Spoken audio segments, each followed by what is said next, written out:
Meskipun cuaca di Makassar saat ini masih normal, namun Badan Penanggulangan Bencana Daerah Kota Makassar mulai mensiagakan personilnya yang ada dalam 4 pos penanganan bencana yang ada di Makassar. Di antaranya, Posko PB, Posko Karester Manggala, Posko Karester Tamalan Rea, dan Posko Ujung Tanah. Kepala Pelaksana BPBD Makassar, Ahmad Hendra Hakamudin mengatakan bahwa memasuki bulan Oktober biasanya sudah masuk musim hujan sehingga ia akan selalu berkoordinasi dengan pihak BMKG. Ia juga akan selalu menyiapkan personilnya termasuk beberapa peralatan pendukung seperti perahu karet dan alat-alat rescue lainnya.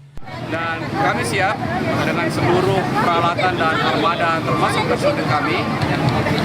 Kami memiliki beberapa perahu karet, 9 perahu karet dan alat-alat rescue lainnya. Dan kami berharap tentu saja di tahun ini tidak terjadi cuaca ekstrim seperti tahun lalu.